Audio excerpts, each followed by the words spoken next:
আমাদের কাছে যে তথ্য আছে আমরা যতটুকু শুনেছি, মিডিয়ার বিভিন্ন ব্যক্তিদের কাছে কথা বলে যতটুকু আমরা জানতে পেরেছি, নিশ্চিত খালেদা জিয়া আরো দুদিন পূর্বে উপরে চলে গিয়েছেন। খালেদা জিয়া অলরেডি ডেড, এটা মোটামুটি নিশ্চিত, এবং এটা হয়তোবা তারেক রহমানের পক্ষ থেকে কোনো প্রকার সিগন্যাল না আসা পর্যন্ত বিএনপি ধামাচাপা দিয়ে রেখেছেন। কিন্তু তার এই মৃত্যুকে কেন্দ্র করে একের পর এক নাটক মঞ্চায়ন করছে বর্তমান অন্তর্বর্তীকালীন সরকার। আগামী 6 ডিসেম্বর তারিখে হয় দিল্লিতে অথবা যুক্তরাষ্ট্রে অথবা ইউরোপে কোনো একটা জায়গায় মাননীয় প্রধানমন্ত্রী শেখ হাসিনা তিনি বাংলাদেশের প্রধানমন্ত্রী বিভিন্ন দেশের সাংবাদিকদের উদ্দেশ্যে বক্তব্য রাখবেন, এবং সেখানে কিন্তু বিভিন্ন দেশের রাষ্ট্রদূতরা উপস্থিত থাকবেন সেই প্রেস কনফারেন্সে, এবং তিনি জানাবেন ওই ভাষণে যে কত তারিখে তিনি বাংলাদেশে ঢুকবেন এবং তিনি বিশ্বের সকল দেশের সহযোগিতা চাইবেন। তার মানে 11 যোগ 7 18, 18 যোগ 4 22, 22 যোগ 8 30% ভোট এখানে আওয়ামী লীগের। শেখ হাসিনা এই কথাটাই বলেছেন যে ম্যাস ভোটার বয়কটের মাধ্যমে, গণ বয়কটের মাধ্যমে আগামী নির্বাচনটা আসলে অর্থহীন হয়ে পড়বে, কারণ আওয়ামী লীগের ভোটাররা কাউকে ভোট দিতে যাবেন না। কাজেই বুঝুন, নির্বাচনটি আওয়ামী লীগ ছাড়া করা ক্রমেই অসম্ভব হয়ে পড়ছে ইউনূস সরকারের পক্ষে। প্রিয় দর্শক, নতুন একটা ভিডিওতে আবারও আপনাকে স্বাগতম। তো আজকে বেশি কথা না বাড়িয়ে আজকে যে দেশের অবস্থা আমরা স্ক্রিনের উপরে দেখে নিব। তো ধারাবাহিকভাবে ভিডিও শুরু করার আগে যারা চ্যানেলটাকে এখনো সাবস্ক্রাইব করেন অবশ্যই চ্যানেলটাকে সাবস্ক্রাইব করবেন। তো চলুন ভিডিওটা স্ক্রিনের উপর দেখে নিই।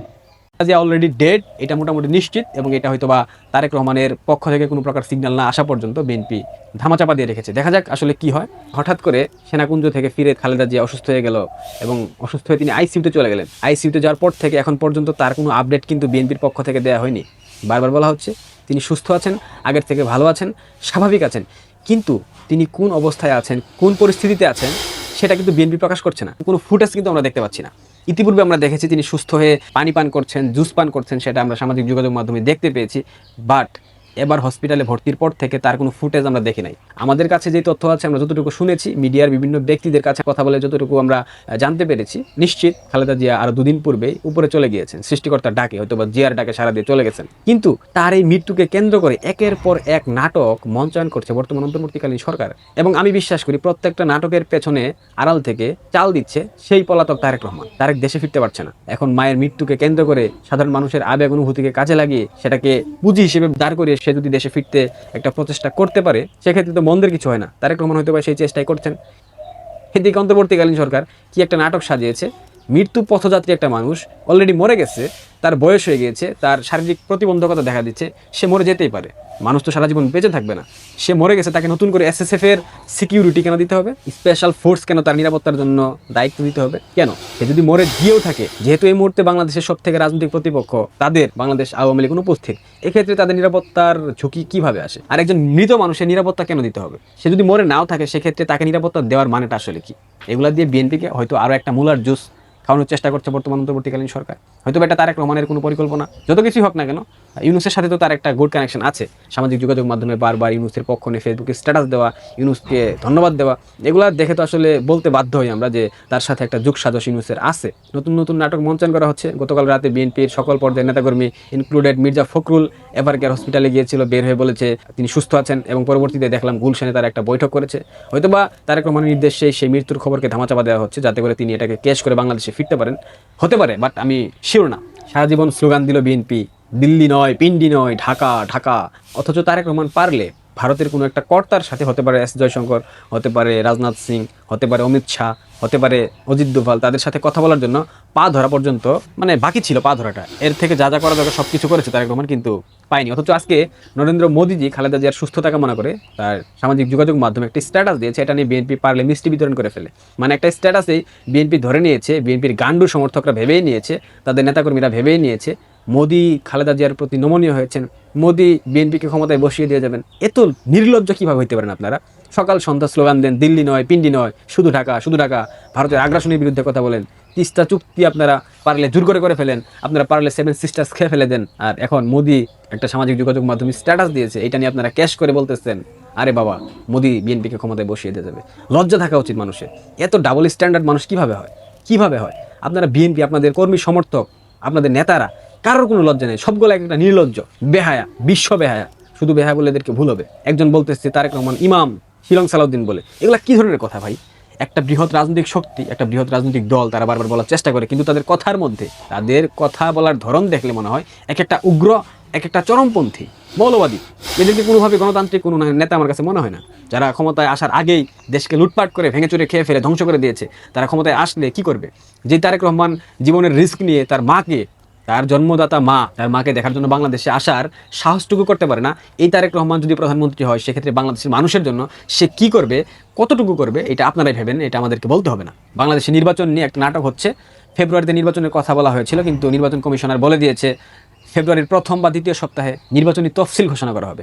যদি ফেব্রুয়ারির প্রথম বা দ্বিতীয় সপ্তাহে নির্বাচনী তফসিল ঘোষণা করা হয়, সেক্ষেত্রে নির্বাচন কবে হবে? 3 মাস পর তো হয়। এরপর তো রমজান মাস আসবে, ঈদ আসবে, তখন কি নির্বাচন হবে? এরপর আবহাওয়ার একটা পরিবর্তন বাংলাদেশে দেখা দেবে। আবার ডাস্টবিন শফিক বলতেছে নির্বাচন ফেব্রুয়ারিতে হবে। মানে একটা বিশ্রী অবস্থা, যাচ্ছে তাই অবস্থা। বাংলাদেশটাকে পরিকল্পিতভাবে জামাত, বিএনপি মিলে ধ্বংসের দিকে ঠেলে দিচ্ছে।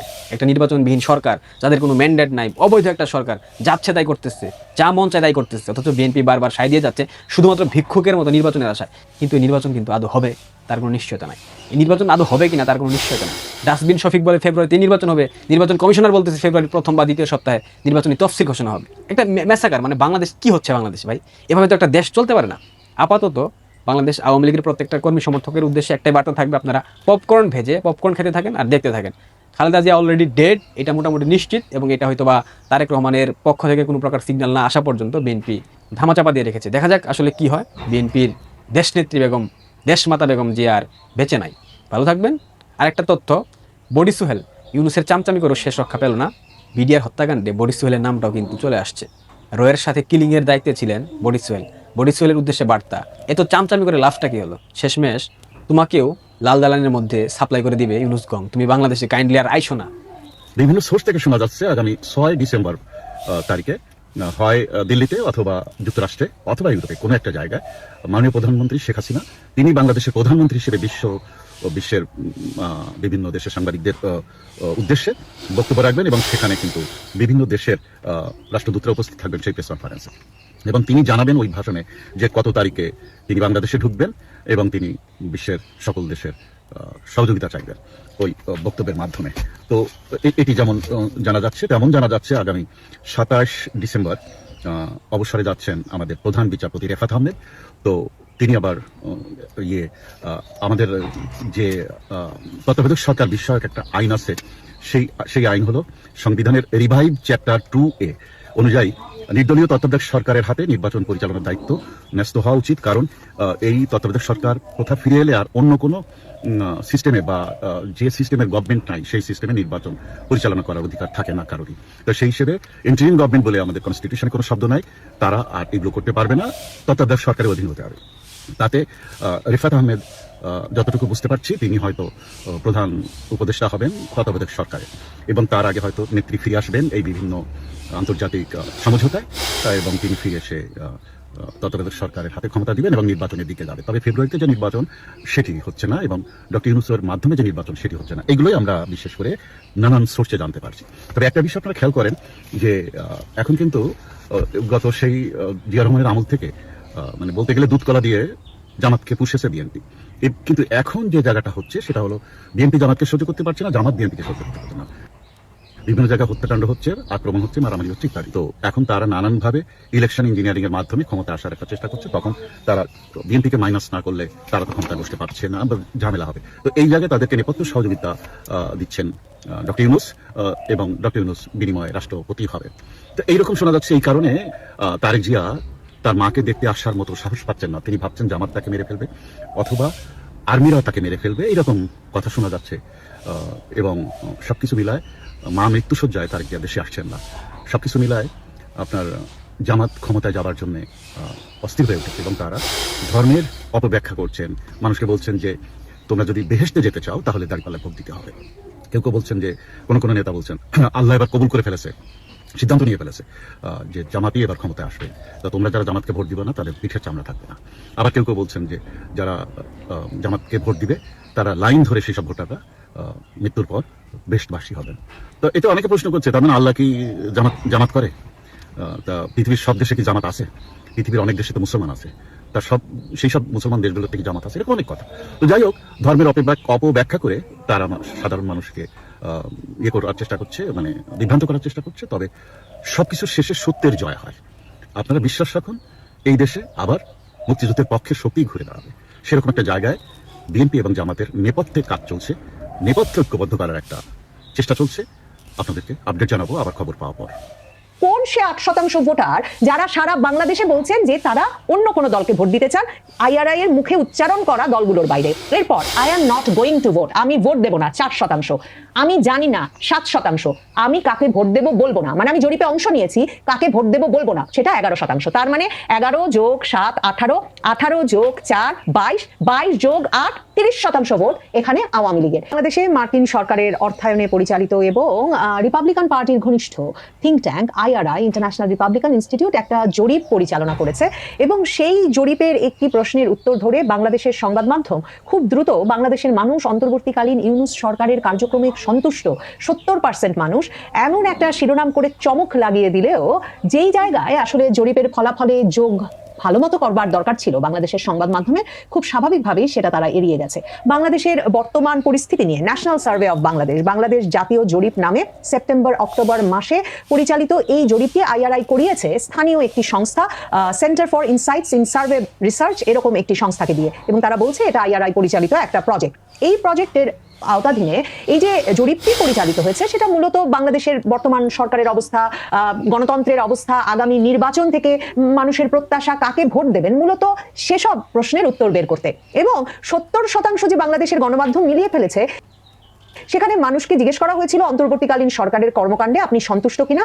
সন্তুষ্ট, মোটামুটি সন্তুষ্ট, এই দুভাগকে মিলিয়ে সংবাদ মাধ্যম সন্তুষ্ট 70% এমন শিরোনাম করে ফেলেছে। কিন্তু ভাবুন তো, আপনার বাড়িতে বা আপনাকে ফোন করে কোনো জরিপকারী পৌঁছানোর পর আপনি ইউনূস সরকারকে আপনার ভালো লাগে না বলে, আগেই ভালো ছিলাম এমন কথা বলে জীবনকে হুমকির সম্মুখীন করবেন কিনা? মানে এমন কোনো পাগল বা একরোখা ব্যক্তি কি বাংলাদেশে এখনো আছেন যিনি সাহস করবেন যে এই সরকারকে ভালো লাগছে না, আমি সন্তুষ্ট না, এই কথা উচ্চারণ করে তার মানে আগেই ভালো ছিলাম এর দলে আপনি, কিংবা আপনি আফসোস লীগের দলে, এমন কথা বা এমন সম্ভাবনা, এমন সন্দেহ জরিপকারীর মনে ঢুকিয়ে দেবেন?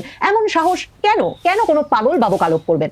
দেখুন, এই জরিপটি আইআরআই এর এই সংস্থাটি পরিচালনা করেছে রাঙামাটি ছাড়া বাংলাদেশের বাকি 63টি জেলায়, এবং 4985 জন, মানে 5000-এর মতো প্রাপ্তবয়স্ক ব্যক্তি এতে অংশ নিয়েছেন। 18 বছরের বেশি বয়সীরা অংশ নিয়েছেন। নারী পুরুষের অনুপাত প্রায় সমান। এই জরিপের সামারিতেই লেখা আছে যে 46% মতো আসলে উত্তর দিয়েছেন। The overall response rate was 46%। তার মানে একটা বিরাট অংশের মানুষ আসলে উত্তর দিতেই কিন্তু নিরাপদ বোধ করেন না, যে কথাটা বলছিলাম। এবং তারা বলছেন যে কিছু কিছু প্রশ্নের ক্ষেত্রে জরিপে অংশগ্রহণকারী ব্যক্তিকে যদিও বা জরিপকারী দেখতে সুযোগ পাবেন না এমন অবস্থায়, মানে তিনি নিজেই ট্যাবলেটে উত্তরটা দিতে পেরেছেন, এই সুযোগ করে দেওয়া হয়েছে, যেটাকে এই প্রতিষ্ঠান সিক্রেট ব্যালট বলছে, যে জরিপকারীকে সরাসরি উত্তর না দিয়ে আপনি নিজেই ট্যাবলেটে উত্তরটা বসিয়ে দেওয়ার সুযোগ পেয়েছেন বটে, কিন্তু বেশিরভাগ উত্তরের ক্ষেত্রে প্রশ্ন করেছেন জরিপকারী আর উত্তরদাতা উত্তর দিয়েছেন। মানে একদম কিন্তু জানের ঝুঁকি। এই জানের ঝুঁকি নিয়েও বাংলাদেশে শুধুমাত্র এই জরিপটি নয়, যত জরিপ 2024-এর আগস্টের পর থেকে হচ্ছে, সবগুলো জরিপে যেই যোগফলটা বের করার কাজটা এড়িয়ে যাচ্ছেন বাংলাদেশের জরিপকারীরা এবং সংবাদ মাধ্যমের কর্মীরা, সাংবাদিকেরা, সেটা হচ্ছে এই যে একটা বিরাট সংখ্যক মানুষ বলছেন তারা সিদ্ধান্তহীন কাকে ভোট দেবেন। এদের আবার একটা বিরাট শতাংশ ভোট দিতে চান, কিন্তু কাকে ভোট দেবেন সেটা বলতে চান না। অন্য কোনো দলকে ভোট দিতে চান সেরকম একটা কথা বলছেন, মানে বিএনপি, জামায়াতে ইসলামী, এনসিপি, এসব দলের বাইরে অন্য কাউকে ভোট দিতে চান সেটা বলছেন। আবার অনেক সাহসীরা এমনকি বলে বসছেন তারা আওয়ামী লীগকে ভোট দিতে চান।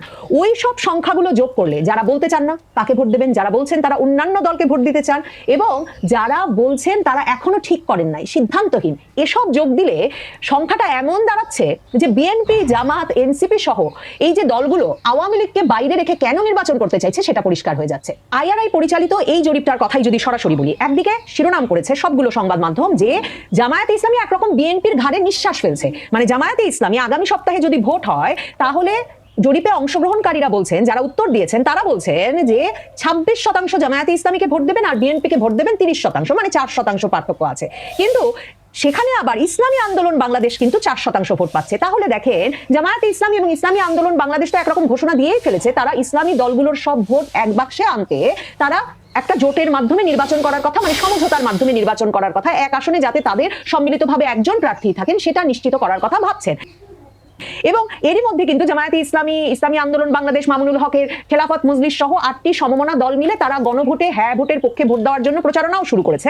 সমঝোতার হিসাবটা ঘোষণা দেওয়া এখন শুধু বাকি। তাহলে পরিষ্কার বিএনপির ভোট আছে 30% এবং বিএনপি নিজের মধ্যেই ছত্রভঙ্গ। তারপর এখন মাথায় রাখতে হবে যে খালেদা জিয়ার যে শারীরিক পরিস্থিতি, সেখানে খালেদা জিয়ার নেতৃত্বে বিএনপি নির্বাচনে যাওয়ার একরকম সিদ্ধান্ত নিয়ে ফেলেছিল। সেটা পরিষ্কার বোঝা যাচ্ছে যখন বিএনপি 3টি আসনে তাকে মনোনয়ন দিল আর একটা আসনে মনোনয়ন নিলেন তারেক রহমান। এবং তারেক রহমানের দেশে ফেরা যখন একরকমের এখনো অনিশ্চিত, খালেদা জিয়া কঠিন রোগসজ্জায়, তখন একদিকে যেমন বিএনপির নেতা তারেক রহমান সত্যি যদি মায়ের রোগসজ্জার পাশে এসে দাঁড়াতে পারেন এবং দেশে ফিরে দল, মা, দেশ এসবের দায়িত্ব নিতে পারেন, তাহলে পুরো ব্যাপারটা কিন্তু আসলে ডিসেম্বর মাসে এসে একদম পাল্টে যেতে পারে। মানুষের আবেগ, অনুভূতি এবং এর মাধ্যমে বিএনপি ঐক্যবদ্ধ হতে পারে। কিন্তু ঘটনা যদি উল্টো ঘটে, মানে তারেক রহমান শেষ পর্যন্ত যদি দেশে ফেরার সাহস না করেন, তাহলে বিএনপি যে ধরনের ছত্রভঙ্গ হয়ে পড়বে, মানে এখনই ঐক্য নাই, আসনে আসনে সহিংসতা ঘটছে, তাহলে এই যে জামায়াতে ইসলামীর 26% আর ইসলামী আন্দোলনের 4% মিলে 30% ভোট এরই মধ্যে জামাত এবং জামাতের সমমনা দলগুলোর আছে বলে নিশ্চিত হওয়া যাচ্ছে, এই জরিপের মাধ্যমে বিএনপির পক্ষে সেটাকে কিছুতেই টেক্কা দেওয়া সম্ভব হবে বলে মনে করবার এই মুহূর্তে কোনো কারণ ঘটছে না। তার মানে বিএনপি জরিপগুলোতে, যতগুলো জরিপ হয়েছে মনে করে দেখুন, 2024 আগস্টের পর থেকে প্রত্যেকটিতে দেখা যাচ্ছে মাস যত গড়াচ্ছে জামাতের ভোট বাড়ছে, বিএনপির ভোট কমছে। যেই সূত্র মিলিয়ে বিশ্লেষকরা বলে আসছিলেন যে জামাত যে ভোট পেছাতে চায়, আগস্টের পরপরই যে সে ভোটটার পক্ষে ছিল না, এই যে সংস্কার, বিচার, তারপরের নির্বাচনের কথা বলছিল, কারণ জামায়াত একদিকে যেমন গুছিয়ে আনতে চেয়েছে, আরেকদিকে জানতো যে এই পরিস্থিতিতে বিএনপি যে পরিমাণ উশৃঙ্খলতা, চাঁদাবাজি বা বিভিন্ন সহিংসতায় জড়িয়ে পড়বে, বিএনপির ভোট ক্রমাগত কমবে, জামাত তৃণমূলে আরো কাজ করতে পারবে, জামাতের ভোট বাড়বে। সেই একই ব্যাকরণই কিন্তু রাজনীতিটা চলছে। বাংলাদেশের রাজনীতির ব্যাকরণ বদলে ফেলাটা এত সহজ না।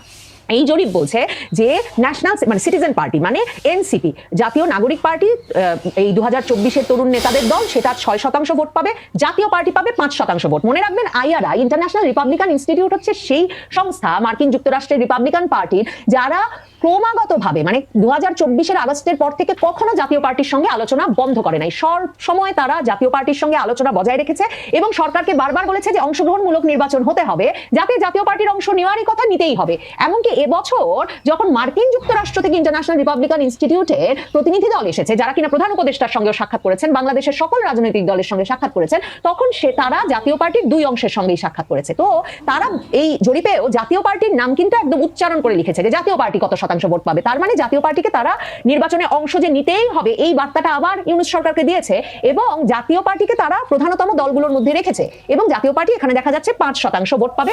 এরপর আসুন আওয়ামী লীগের ভোটের হিসাবে। এখানে দলের নাম একদম উল্লেখ করা আছে, বিএনপি, জামাতে ইসলামী, ন্যাশনাল সিটিজেন পার্টি, এনসিপি, জাতীয় পার্টি, ইসলামী আন্দোলন বাংলাদেশ।